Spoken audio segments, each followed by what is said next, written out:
confesar sus faltas. Yo no he conocido las personas que les guste en todo momento estar confesando sus errores a cada persona que encuentran. No es así porque simplemente no estamos diseñados para pedir perdón, ni siquiera para confesar.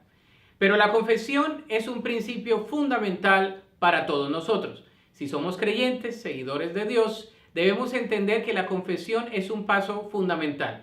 La palabra de Dios dice lo siguiente: finalmente te confesaré todos mis pecados y ya no intentaré ocultar mi culpa. Me dije, confesaré mis rebeliones al Señor y tú perdonaste toda mi culpa, desapareció. El salmista está hablando de este principio fundamental de la confesión. La falta de confesión causa culpabilidad. Hay personas que se sienten supremamente culpables por lo que no han podido confesar. Y eso nos lleva a la inseguridad. Hay personas que son supremamente inseguras porque no han confesado una falta, no han confesado un temor, no han confesado ni han sacado lo que hay en su corazón. La confesión es muy importante. También otra causa es la tristeza. Hay personas que están llenas de tristeza porque no han podido confesar situaciones, faltas, pecados ocultos del pasado y han tenido esa tristeza que les alberga su corazón y que les daña, que les mina en su proceder. También hay dolor. Una persona que no confiesa sus pecados, que no confiesa sus faltas, está siendo dolida todos los días. Le duele el haber dicho eso, le duele el haber pasado por ese episodio y le duele el no poder salir de esa encrucijada donde se encuentra, simplemente por no poder confesar el pecado o confesar la situación o la falla a otro ser humano. Una persona que también no ha confesado se llena de temor, de pánico, de ansiedad. Hay personas que tienen mucho temor, pánico y ansiedad porque no han podido confesar algo que hay en su corazón. Y también físicamente influye de tal manera que las personas hasta pueden desarrollar enfermedades. Una causante de no poder confesar es el temor y también la enfermedad. La enfermedad porque el salmista dijo que mientras callé, mis huesos comían. Es decir, era mi gemir todo el día. La persona que no confiesa puede llegarse hasta enfermar. ¿Cómo confesar? Bueno, lo primero que debemos hacer es reconocer que debemos confesar. Debemos confesar nuestras faltas, nuestro pecado, nuestra inhabilidad, nuestras situaciones delante de Dios. Ahora, si no es con Dios, con otro ser humano, con otra persona a la cual podamos rendirle cuentas. Debemos compartir con Dios y con otros. Primero confesamos a Dios y compartir con otros. Es bueno que otras personas sepan que nosotros no somos ni Superman ni la Mujer Maravilla, sino que tenemos problemas también y que podemos compartir y ser vulnerables con otras personas. Y debemos esperar que Dios sane nuestras heridas, esperar que Dios sane nuestra mente y nuestro corazón, porque el primer paso es la confesión. Vamos a ver algunos resultados de la confesión. Lo primero es la seguridad. La causante de la inseguridad es cuando no confesamos, pero cuando confesamos tenemos seguridad de que Dios nos ha podido perdonar, de que otros han sabido del problema y van a estar con nosotros, de que no estamos solos en la carrera. También tendremos paz. En vez de intranquilidad tendremos paz en nuestro corazón, tendremos alegría en nuestra vida. Hay personas que no son alegres porque simplemente no han podido confesar. Saca lo que hay en tu mente, saca lo que hay en tu corazón, dale cabida al Espíritu Santo para que te ayude a confesarle a Dios lo que tanto has albergado y atesorado por años, para que puedas reconocer, entender y recibir la alegría que viene de una persona que confiesa. También salud. Una persona enferma, no simplemente la enfermedad es porque no haya confesado un pecado, simplemente qué podemos confesar, qué podemos sacar de nuestro corazón, qué podemos limpiar. Gozo, una habilidad de saber que aunque pasemos pruebas, dificultades difíciles, tenemos el gozo de Dios que es nuestra fortaleza, dice la palabra de Dios. Y lo último es una sanidad. La palabra de Dios dice, confesaré a ti mi maldad y tú me limpiarás. El Señor quiere sanarnos. El Señor quiere que confesemos nuestros pecados. Dice la Escritura, si confesamos nuestros pecados, Él es fiel y justo para perdonar nuestros pecados y limpiarnos de toda maldad.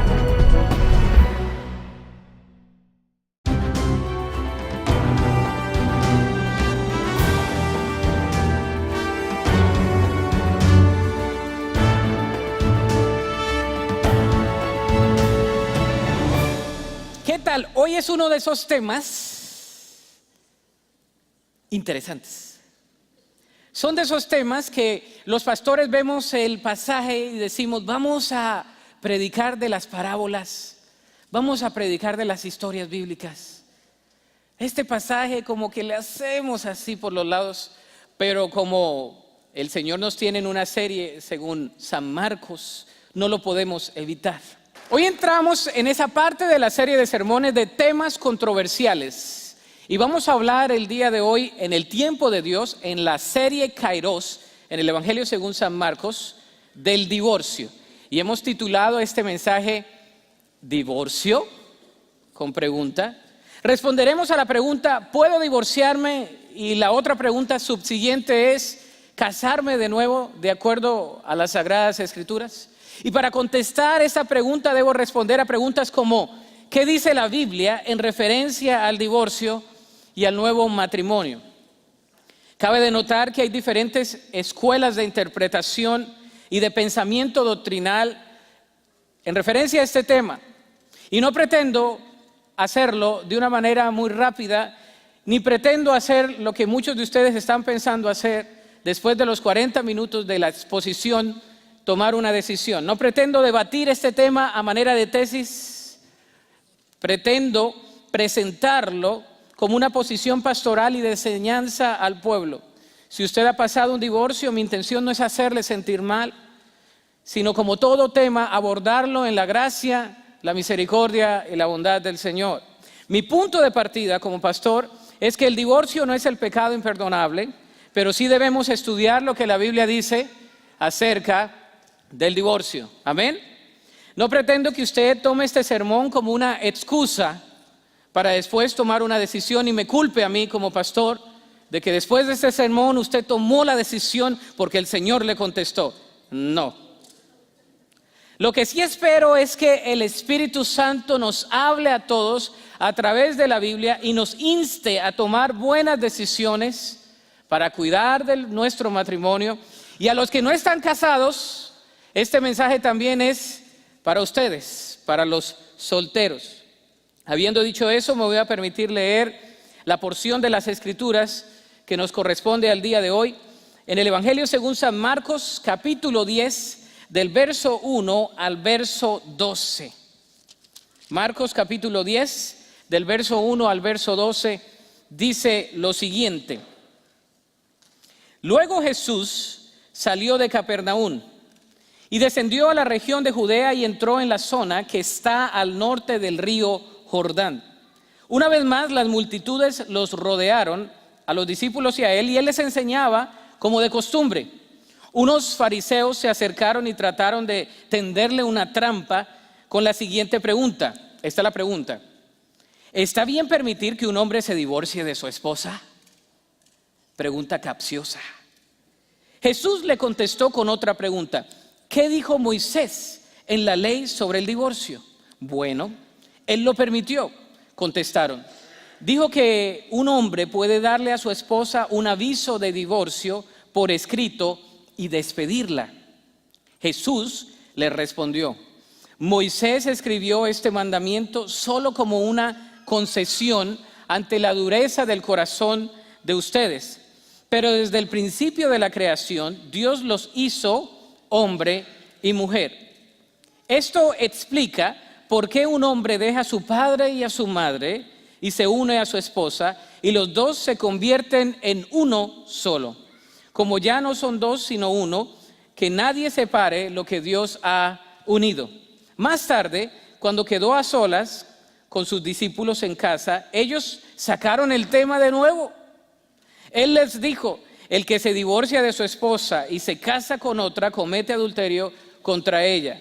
Y si una mujer se divorcia de su marido y se casa con otro, comete ¿qué? Adulterio. Que Dios bendiga su santa palabra. En el primer siglo había un desafío en referencia al divorcio. Quizá usted piensa, dice, el divorcio es algo actual. No, en los tiempos de Jesús, desde antes de los tiempos de Jesús, años, miles de años antes que usted y yo viviésemos, el divorcio ya era un tema controversial. Había muchas desviaciones de lo que era o no era el tema de acuerdo a lo que Dios había instituido y permitido. Y entonces cuando Jesús es preguntado esta pregunta, valga la redundancia, de que si es posible divorciarse, Él comienza a explicar de acuerdo a la ley. Y hay algunas escuelas de pensamientos. Habían unos rabinos en el tiempo de Jesús muy prominentes. Habían dos escuelas de pensamiento en referencia a este tema en particular. Y debemos ver el contexto para entender el texto. Y las dos escuelas rabínicas del primer siglo, la primera escuela era la escuela de Shammai, que se basaba en la Mishnah, documento de los judíos, donde venían las explicaciones en referencia a la ley. Y esta escuela decía que un hombre no se podía divorciar a no ser que se diera cuenta de que su esposa no era virgen al momento de casarse. El hombre podía salir de la casa después de haberse casado y mostrar de que su esposa no era virgen. Y esa era la única causante para el divorcio, una causante muy estricta. Segundo, había otra escuela, la escuela de Hillel. Este hombre se encargó de difundir, de enseñar que el hombre se podía divorciar de su mujer por muchas cosas. Por ejemplo, si su mujer no sabía cocinar, se podía divorciar. Si se le quemaban las tortillas, también. No estoy exagerando, lea la historia. Si la mujer no sabía hacer muchas cosas, el hombre podría decir, te voy a dar un edicto, un acta de divorcio. Y ahora, la Biblia, cuando la leemos, está bajo el contexto hebreo. Y debemos entender que la mujer en ese contexto no tenía tanto valor. Y para entender el estudio bíblico debemos también ver cómo Dios responde cubriendo a la mujer. Me fascina cuando estudiamos a fondo lo que Jesús siempre hace con la mujer, porque Jesús siempre la cuida de esa manera. La escuela de Hillel era que el hombre se podía divorciar por muchas cosas. Si su mujer no le caía bien, si no sabía cocinar, si no cuidaba bien de los niños, si no cumplía con las responsabilidades de la casa. Y otros maridos ahora en el tiempo dirían, amén. Sin embargo, Jesús, aquí está, Jesús, en lugar de afirmar las dos escuelas de pensamiento, en lugar de afirmar los dos partidos políticos de pensamiento religioso, Jesús afirma el plan original de Dios para el hombre y para la mujer. Y el Señor Jesús describe el matrimonio como un pacto. ¿Sabe la diferencia entre un pacto y un contrato? Un pacto, ¿verdad?, es no roto fácilmente hasta que una de sus personas que esté allí haciendo el juramento muera, o las cláusulas sean irrevocables por alguna situación. En esas hay situaciones de suprema de índole que a veces no podemos entender, pero el pacto no era roto fácilmente. Los contratos tenían clausantes, una cláusula que se podía romper fácilmente. Y el Señor habla del matrimonio como un pacto. Y en el libro de Malaquías, capítulo 2, dice, el último libro del Antiguo Testamento, dice que los sacerdotes podían despreciar a sus esposas, lo hacían de hecho estos tremendos, y se divorciaban de ellas, y aún así venían a la sinagoga para adorar a Dios y presentarle ofrenda. Creían que con eso les iba a aceptar Dios. Y miremos lo que dice Malaquías, capítulo 2, del 13 al 14. Dice lo siguiente: esta es otra de las cosas que hacen. Cubren el altar del Señor con lágrimas y lloran y gimen porque Él no presta atención a sus ofrendas ni las acepta con agrado. Claman porque el Señor no acepta mi adoración. Les diré por qué. Porque el Señor fue testigo de los votos que tú y tu esposa hicieron cuando eran jóvenes. Pero tú le has sido infiel, aunque ella siguió siendo tu compañera fiel. la esposa con la que hiciste tus votos matrimoniales. Está hablando del plan original de Dios para la raza humana en el matrimonio. El matrimonio es un pacto y no es un contrato. ¿Cuál es la diferencia entre un pacto y un contrato? Fíjese, la definición de pacto está aquí. El pacto es un intercambio de vidas por medio de un juramento. Intercambio de vidas por medio de un juramento. Y el contrato es un intercambio de promesas que es enforzado por la ley. Ahora sí lo entendimos, ¿no? El pacto es un intercambio ¿de qué? De vidas por medio de un juramento, y el contrato es un intercambio de promesas enforzado por la ley. Cuando uno hace un pacto, uno crea una alianza voluntaria que no puede ser rota fácilmente. Dios quiere que nuestros matrimonios sean matrimonios por juramento, que sean matrimonios de pacto. ¿Recuerdan el pacto de la promesa de salvación que vemos en las Sagradas Escrituras? Cuando Dios le hace una promesa a Abraham, le dice: en ti serán benditas todas las naciones de la tierra. Este pacto era necesario ser establecido allí, porque desde sus inicios el Señor Jesús estableció este pacto en Génesis, donde dice: por tanto, dejará el hombre a su padre y a su madre, y se unirá a su mujer, y serán una sola carne. El matrimonio implica dejar para unirse. Dejar para unirse. Así es el matrimonio, es el pacto más antiguo que es visto en las Sagradas Escrituras. ¿Sabe de cualquier pacto en las Escrituras? El matrimonio es el primero de ellos. El Señor le dice: harás esto, dejarás a tu padre y a tu madre, y te unirás a tu mujer, y serás una sola carne. De hecho, el día de antier casé a una parejita, y usualmente, como suelo hacerlo, les presento, los pongo que se miren el uno al otro y les digo: ¿estás preparado para sufrir? Y la pareja se queda así como: ¿ah? ¿Estoy nerviosa o nervioso o escuché bien? Sí, lo dije bien. ¿Estás preparado para sufrir? Sí. ¿Estás preparada para sacrificarte? Sí. ¿Estás preparado para perdonar? ¿Y cuántas veces? Al Señor Jesús le dijeron: ¿cuántas veces? Dijo: 70 veces 7. Te presento a la persona que más te va a ofender. Sí. Te presento a la persona que más vas a tener que perdonar. Sí. Y ya la novia comienza a cambiar su aspecto. Es lo que dice la Escritura. La Escritura dice que el matrimonio es sacrificio. No es para personas débiles, es para los valientes. Dice la Escritura que el que haya, la esposa haya el bien y la benevolencia de Dios. Es una persona valiente, una persona que entiende los principios bíblicos. Pero hemos reducido el matrimonio a un contrato. Si tú lo haces, yo lo hago. Si tú cocinas, yo cocino. Si no cocinas, yo no cocino. Si yo no traigo, tú no haces. Si no limpias, yo tampoco voy a limpiar. Si tú no cuidas a los niños, yo tampoco le voy a limpiar los mocos.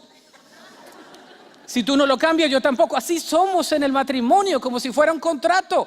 El matrimonio no es un contrato, es un pacto sacrificial, sacrificio y entrega mutua. Estilos de vida diferentes, mutuos, entregados en el matrimonio. Vamos a puntualizar algunos aspectos bíblicos al hablar del divorcio. Dios rechaza el pecado del divorcio como cualquier otro pecado. Ahora, déjeme decirle que el divorcio no es un pecado imperdonable. El divorcio es un pecado, pero no es un pecado imperdonable. Si lo hubiese sido, la Biblia lo hubiese especificado. Malaquías 2:16, tengo que leerlo. Sorry. Pues yo odio el divorcio, dice el Señor. Busqué las traducciones más lindas. Dios de Israel. Yo estaba pensando que iba a encontrar otra, pero no la encontré. Divorciarte de tu esposa es abrumarla de crueldad, dice el Señor de los ejércitos celestiales. Por eso guarda tu corazón y no le seas infiel a tu esposa. Quise buscar otra traducción que me dijera compañera, que me dijera no me gusta el divorcio, pero la connotación es esa. El divorcio en las Sagradas Escrituras es permitido como una acomodación para proteger a la persona inocente dentro del matrimonio. Lo vuelvo a repetir. El divorcio en las Sagradas Escrituras es provisto como una concesión, acomodación para proteger a la persona inocente dentro del matrimonio. Es así como el divorcio es una concesión al pecado del hombre, por lo tanto los cristianos debemos, como todo tipo de pecado, evitarlo. Yo sabía que no iban a haber amenes así fuertes. Estaba preparado psicológicamente para este sermón, estaba orando. Podemos notar la respuesta del Señor Jesucristo. Fíjese, me fascina cómo habla el Señor Jesús. Porque dice en Marcos capítulo 10, lo acabamos de leer, versículos 5 y 6, dice: Jesús le respondió: Moisés escribió este mandamiento solo como una concesión ante la dureza del corazón de ustedes. Pero desde el principio de la creación, Dios los hizo hombre y mujer. El Señor Jesús no se pone a debatir, no les dice: ay, ¿qué escuela de pensamiento tienes tú? ¿Qué piensas tú? No. El Señor Jesús, como lo suele hacer, va al grano, al meollo del asunto y le dice: el problema del hombre es un problema ¿de dónde? Del corazón. Somos tan egoístas y como somos pecadores y como estamos llenos de situaciones en nuestra vida, pecamos. Y como el pecado a veces nos quiere gobernar, a veces hay una ruptura en las relaciones. Y como hubo una ruptura en la relación, para proteger a la persona inocente, Moisés les dijo: se puede expedir una carta de divorcio. El Señor Jesús describe que fue por la dureza del corazón. ¿Cómo está nuestro corazón? Póngase la mano en el corazón. ¿Está palpitando chévere, como decimos los colombianos? ¿Chido? ¿Padre? ¿Sabroso? ¿Amén? Si hacemos lo mismo, ¿cómo está nuestro corazón en nuestro matrimonio? ¿Está duro? ¿Está blando? ¿Perdona fácil? ¿Escucha fácil? ¿Asume rápido o no asume rápido? Vamos a ver las cláusulas o causantes bíblicas para el divorcio que vemos en la Biblia. Pastor, ¿qué ve usted en la Biblia acerca del divorcio? En mi maestría en consejería bíblica y profesional, tuve que hacer un documento, tuve que hacer un research paper. Y yo escogí el tema del divorcio. Y después de que lo escogí dije: ay, Dios mío, ¿en qué me metí? Pero aquí hay algunas de las enseñanzas que podemos deducir, que la palabra de Dios claramente nos da acerca del divorcio. Cada caso es diferente, amén. Simplemente voy a hablar de las causantes que la Biblia las tiene muy claras. La primera es fornicación, y la palabra en griego es porneia. Se refiere a todo tipo de desviación sexual, como adulterio, incestos, bestialismo. Mateo capítulo 5, 32, Marcos 19, 1 Corintios 5, 1, son unos de los pasajes que nos hablan de la palabra porneia. Aparece 26 veces en el Nuevo Testamento y se refiere a todo tipo de inmoralidad sexual. Es tener sexo fuera del matrimonio. El verbo latino es fornicari, no es una marca de autos. Es tener sexo fuera del matrimonio. Tiene el sentido, fíjese, de visitar un burdel, porque el fornicis, el arco, la bóveda, era donde se escondían los hombres para buscar a las prostitutas. Y me voy a meter en temas difíciles, pero si en la iglesia no los tratamos, ¿dónde los tratamos? ¿Qué hacen los muchachos cuando no están siguiendo la palabra de Dios? ¿Ir a dónde? A esconderse. ¿Qué hace un hombre y una mujer que está casado o casada y quiere tener una relación extramarital? ¿Ir a dónde? Al fornicari, a esconderse. Nadie dijo amén, yo sé. No tiene por qué decir amén. Por eso usted ve a las parejitas en los parques, los ve por allá en lo oscuro, buscando el fornicari, el punto donde puedan contraer sexualmente algo que deshonra a Dios. La Biblia lo dice. En esta concesión, la palabra de Dios dice que el Señor Jesús Dijo, a no ser que sea por causa de porneia, de alguna tergiversación sexual, salvo por causa de fornicación.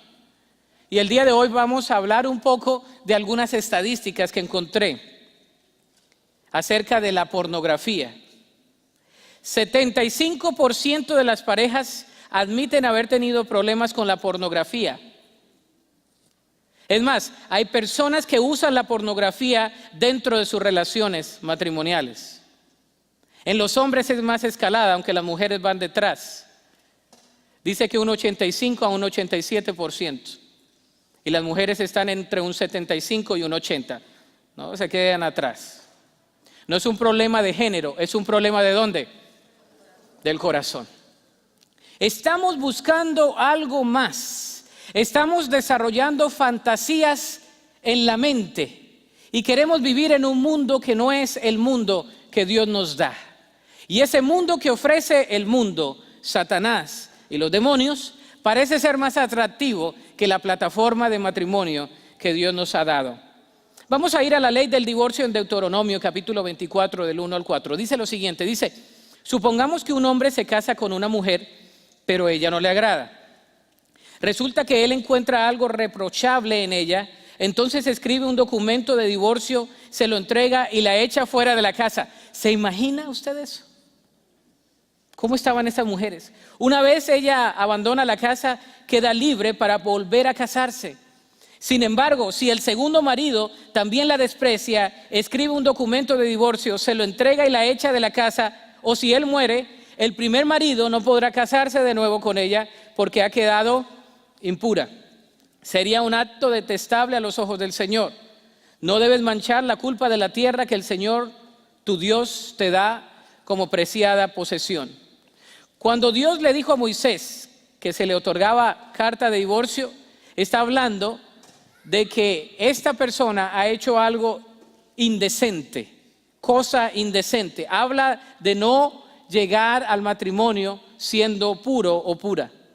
Más explícito, cuando vemos el contexto, habla de la virginidad que era vista como una virtud de la antigüedad, de tal manera que si no se llegaba virgen al matrimonio, podía ser una causante para el divorcio. En nuestro siglo, la virginidad no se valora. Las muchachas que son vírgenes les dicen en la escuela María Teresa de Calcuta, les dicen religiosas, les dicen anticuadas, les dicen que si viven en otro mundo las critican. Y parece que el mundo aplaude todo menos la pureza sexual. Y tenemos que hablarlo en la iglesia. El mundo lo aplaude. Es más, padres aplauden eso. Tienen a sus hijos en la casa y permiten que se gestionen relaciones sexuales dentro de la casa. Un padre me decía, pues es bueno que lo haga aquí adentro a que lo haga afuera. Ay, Dios mío, no sé qué Biblia leyó. ¿Usted está permitiendo que en su casa, que en su oikos pase eso? Si su hijo lo hace afuera no importa, pero yo y mi casa serviremos al Señor. No muchos amenes, lo sabía. La palabra divorcio viene del hebreo querutuz, que se traduce divorcio, separación o despido. Se le daba la carta, le ponían las maletas y despedían a la mujer. Jesús dice, cuidando a la mujer, le dice, es por la dureza del corazón. Es más, en este caso, el primer matrimonio, lo vemos allí que es envilecido, anulado, inválido. Y vemos que la gracia de Dios en el Antiguo Testamento, el versículo 2 dice, una vez que ella abandona la casa, queda libre para volver ¿a qué? ¿Para volver a qué? Casarse. Para los que dicen que en el Antiguo Testamento no hay gracia. Ahí lo veo. Fíjense lo que dice. ¿Hasta dónde hemos llegado en nuestros días? Hemos llegado en nuestros días a llamar a lo malo bueno y a lo bueno malo. ¿Por qué creen que María se preocupó tanto con el anuncio del ángel? ¿Sabe? Las fotos que vemos de María así,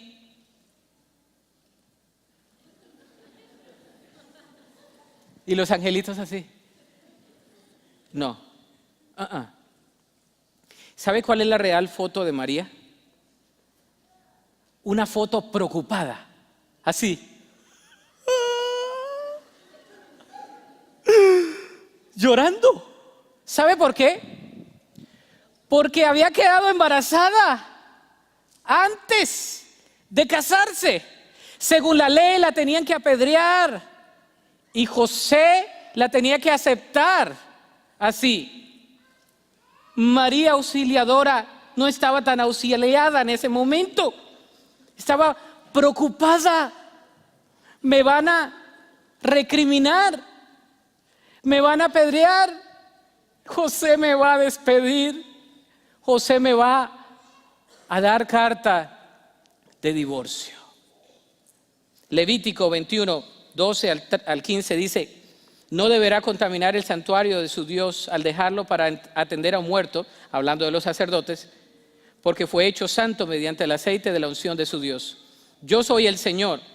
Al sumo sacerdote se le permite casarse únicamente con una virgen, no se le permite casarse con una viuda, ni una divorciada, ni con una mujer contaminada por la prostitución. Tiene que ser virgen de su propio clan, para que no deshonre a los descendientes de su clan, porque yo soy el Señor quien lo hace santo. No se podría vivir bajo la ley. Amén. Qué bueno que vino Cristo. El divorcio sale como resultado de nuestro propio pecado, pero no como el plan original de Dios. Una vez la ley es prescrita y se infringe, se crean otras leyes para proteger a las víctimas. El divorcio es otra ley que se creó para proteger a las víctimas, de acuerdo a la ley de Dios. ¿Estamos o no estamos? Yo sé que esto es un poco técnico, pero tiene que aguantárselo. El divorcio fue un documento que se expedía para proteger, porque la ley prescrita había sido infringida. La fornicación en el matrimonio se le llama adulterio. El libro de los Proverbios nos habla claramente acerca de este tipo de pecado que tanto el hombre como la mujer pueden llegar a tener. Y voy a hablar del adulterio un poco, porque la palabra de Dios dice: no es bueno que el hombre esté solo, le haré ¿qué? Ayuda idónea. A no ser que tenga un llamado a la soltería, porque hay personas que Dios les ha dado un llamamiento a la soltería. Y está bien, es honroso, como es el matrimonio de honroso, la soltería cuando es un llamado es honroso también. Algunos hombres dicen: no, yo solo no. Pero hay otros hombres que sí, y hay otras mujeres que sí. No debemos menospreciar a aquellos que son solteros y Dios les permite tener una vida en santidad en la soltería. Sin embargo, la palabra de Dios nos advierte a los casados acerca del adulterio. Proverbios 2, del 16 al 19 dice: la sabiduría te librará de la mujer inmoral, de las palabras seductoras de la mujer promiscua. Ella abandonó a su marido y no hace caso del pacto que hizo ante Dios. Entrar a su casa lleva a la muerte, es el camino a la tumba. El hombre que la visita está condenado, nunca llegará a los senderos de la vida. Es muy fácil comprometer los principios de la palabra de Dios por el ego del hombre. Por ejemplo, hay hombres que están entrados en edad, ya son madurones, y entonces van en su carro y hay una de estas mujeres que lo mira y él dice: me miró. Y su corazón, como es duro y ya se quiere divorciar, dice: y no lo estaba mirando a él, le estaba mirando el carro. Porque para el hombre es mucho de qué. El hombre cae por los ojos. La mujer no cae por los ojos. Por eso usted ve a una mujer re linda, con un cuate horrible. Y usted dice: ¿pero qué pasó ahí? ¿Estaba ciega o qué? No, la mujer no es por los ojos.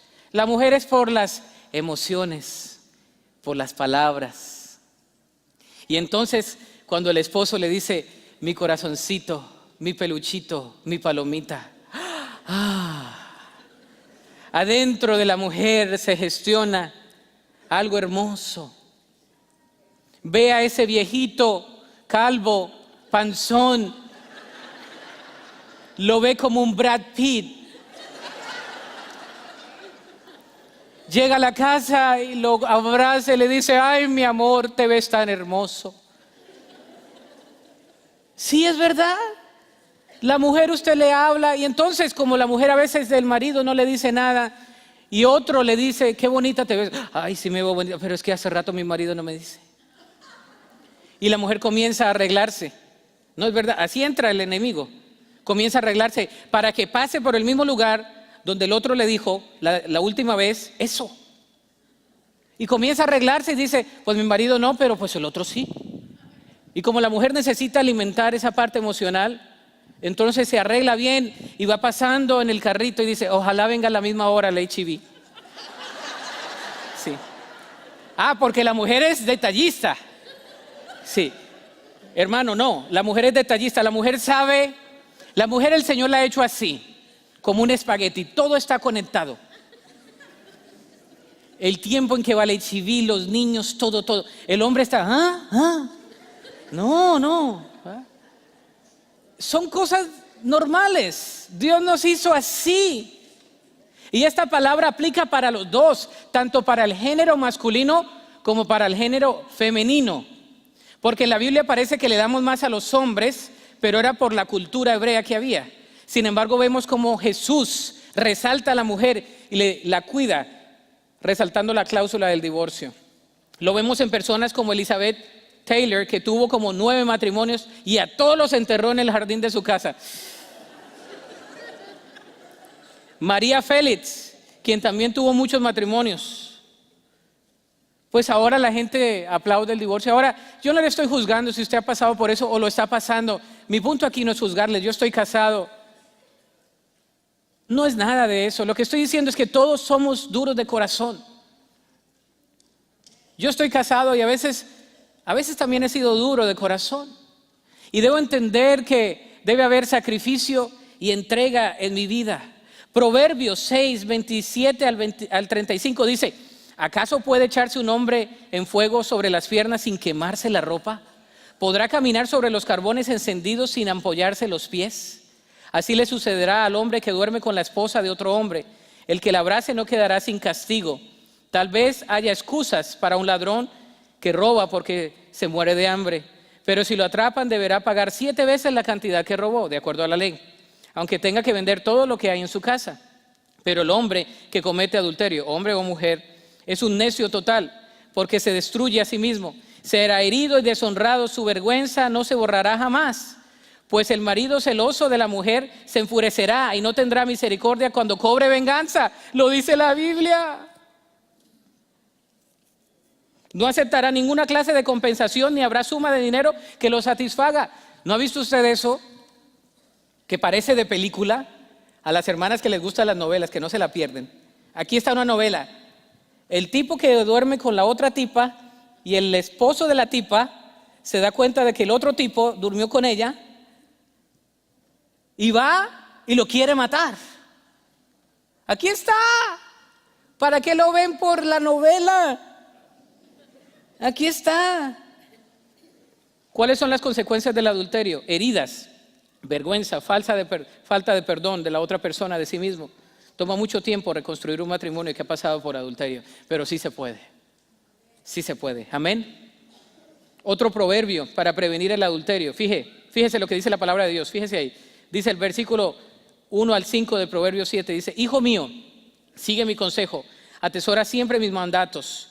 Obedece mis mandatos y vive, guarda todas mis instrucciones, tal como cuidas a tus ojos. Átalas a los dedos como un recordatorio. Escríbelas en lo profundo de tu corazón. Ama la sabiduría como si fuera tu hermana y haz a la inteligencia un querido miembro de la familia. Deja que ellas te prevengan de tener una aventura con una mujer inmoral y de escuchar las adulaciones de una mujer promiscua. Porque a qué hombre no le gusta que lo traten bonito. ¿Cuántos hermanos dicen amén? No tenga miedo, hermano. Es su oportunidad de decir amén. ¿Tienen miedo que al salir le reclamen? Claro que sí. ¿A cuántas mujeres no les gusta que la trate bonito, hermana? Ah, ¿sí ve que ya sí dicen amén?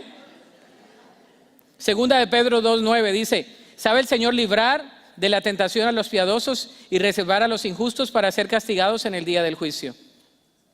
¿Sabe que una mujer tuvo la capacidad de hacer caer al hombre más fuerte que vemos en la Biblia? Sansón. Y Sansón era un muchacho peludo y barrigón, alto, como dice la Escritura, tenía toda la fuerza, y su fuerza, de acuerdo al voto, de acuerdo al pacto de Dios, era que no iba a pasar navaja sobre su cabeza. Y una mujer, Dalila, lo hizo caer. Y a usted, hermano, a mí, que soy pastor, si no guardamos los principios bíblicos, a usted, hermana, que está ahí, a los que me están viendo, a todos, si no guardamos los principios de la palabra de Dios, podemos caer. Isaías 51 dice, así dijo Jehová, ¿qué es de la carta de repudio de vuestra madre con la cual yo la repudié? ¿O quiénes son mis acreedores? ¿O a quienes yo os he vendido? He aquí que por vuestras maldades sois vendidos y por vuestras rebeliones fue repudiada vuestra madre. ¿Sabe que Isaías está hablando del pueblo de Israel? Y sabe que en la Biblia el adulterio va mucho con el pueblo. El Señor le llama al pueblo de Israel adúltero y lo relaciona con nosotros porque nosotros pecamos muchas veces. El pueblo de Israel violó ese pacto, fornicó delante de Dios muchas veces y por la dureza de su corazón estuvieron apartados de Dios. Jeremías 3:8 dice, ella vio que por haber fornicado la rebelde Israel, yo la había despedido y dado carta de repudio. Segunda cláusula, cuando el cónyuge no creyente decide abandonar a su cónyuge por causa de su fe. Primero, la porneia, tergiversación sexual. Segundo, cuando el creyente tiene un esposo que no es creyente y ese no creyente decide dejarle. Ahora, dice el apóstol Pablo, me voy a dirigir al resto de ustedes, aunque no tengo un mandato directo del Señor. Si un creyente está casado con una mujer que no es creyente y ella está dispuesta a seguir viviendo con él, no debe ¿qué? Abandonarla. Y si una creyente tiene un esposo que no es creyente y él está dispuesto a seguir viviendo con ella, no debe ¿qué? Abandonarlo. Pues la esposa creyente da santidad a su matrimonio y el esposo creyente da santidad al suyo. De otro modo, sus hijos no serían santos, pero ahora son santos. En cambio, si el esposo o la esposa que no es creyente insiste en irse, dejen que se vaya. En esos casos, el cónyuge creyente ya no está ligado al otro porque Dios los ha llamado a ustedes a vivir en paz. Se la resumo. Usted tiene un creyente en casa y usted tiene un no creyente y usted le da testimonio y dice la Escritura, me llama la atención la Escritura dice que la bendición viene a través del creyente en la casa. Amén.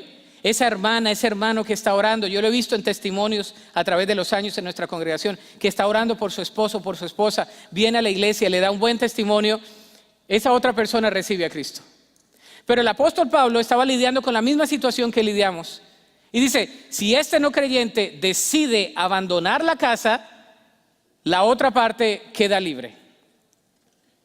En otras palabras, le dice que esa mujer o ese hombre queda libre de su matrimonio. ¿Amén o no amén?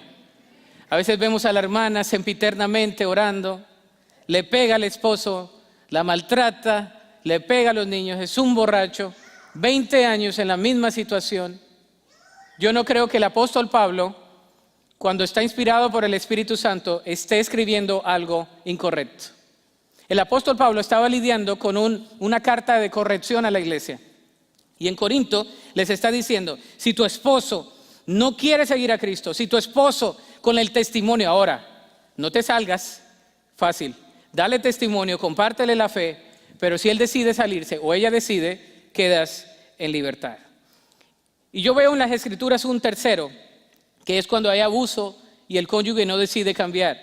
Y me baso en Efesios capítulo 5, 25 y del 28 al 29, ¿se acuerda? Donde dice que nuestra esposa es como nuestro propio cuerpo y que debemos guardar a nuestra esposa como nuestro propio cuerpo. Yo no concibo posicionalmente un matrimonio donde haya abuso físico y que ninguna de las partes haga algo al respecto. Dios puede sanar, Dios puede restaurar, pero si esa persona no quiere cambiar, la otra parte no tiene por qué estar así. A no ser que usted sea loco, se pega a sí mismo. ¿Sí o no? ¿Alguno de ustedes se pega solo? Porque si no, le voy a sacar una cita con un amigo mío que es psiquiatra.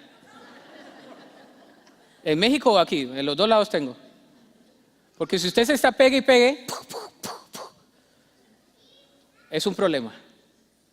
La Biblia dice que cuando nos casamos, el cuerpo de mi esposa y mi cuerpo somos uno solo.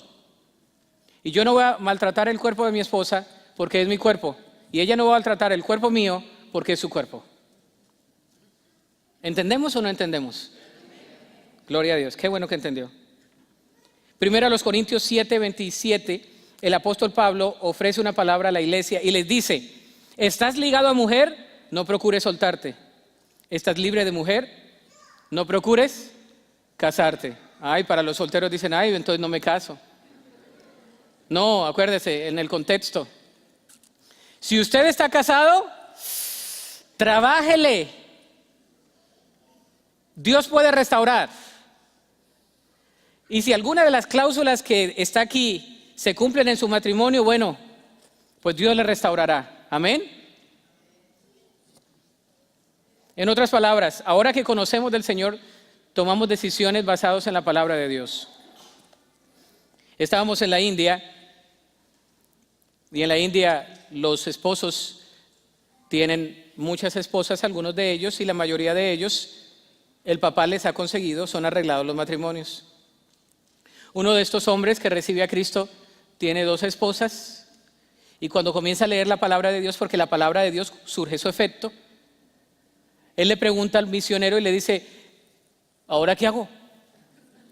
Tengo 2 y yo en la Biblia veo que pues nada más me tengo que quedar con una. Culturalmente, si no tiene más de una esposa es menos hombre, imagínese. Hay algunos hermanos que se quieren ir para la India, ¿no? No, hermano, no, usted vive aquí el Señor lo formó. Sin embargo, el Señor le dice a este misionero, le dice: mira, ¿cuál es la mujer que tú amas? Le dice: la mujer que yo amo es la mujer que yo seleccioné. Y la otra mujer, yo nunca la he amado. Ok, espero que tenga la respuesta. Pasan tiempo y quedan embarazadas las 2 al mismo tiempo. Novela, ¿no?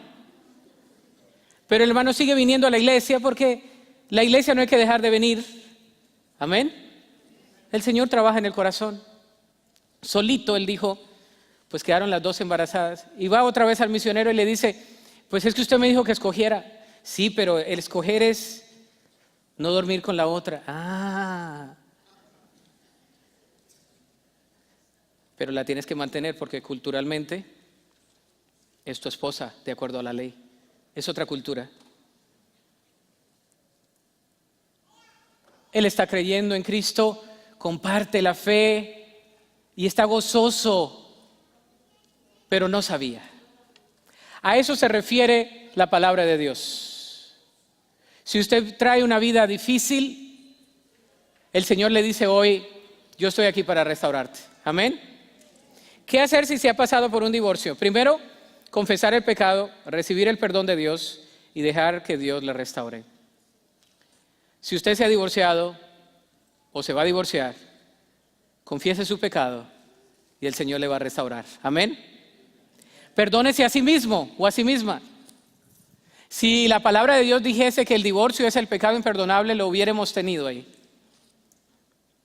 No vivir bajo condenación. Romanos 8:1 dice: ahora pues ninguna condenación hay para los que están en Cristo Jesús, los que no andan conforme a la carne, sino conforme al Espíritu. Vivir bajo los principios de la palabra de Dios y aprender de esta experiencia. Ahora, no vaya y haga lo mismo. Aprenda, deje que el Señor le restaure. Experimentar la gracia redentora de Cristo al vivir en sus propósitos. Quiero que mire este videoclip, por favor.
Probablemente el tema del divorcio no te sea tan relevante a ti, aunque a todos nos habla en el aspecto de estar separados de Dios.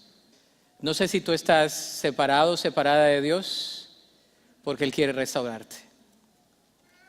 Segundo, Dios quiere ministrar el corazón de cada uno de nosotros y quiere hacernos comprender que Él está aquí para darnos todo lo que necesitamos para vivir nuestra vida. No hay situación que Él no restaure, ni situación que Él no pueda enmendar, ni situación que Él no pueda controlar.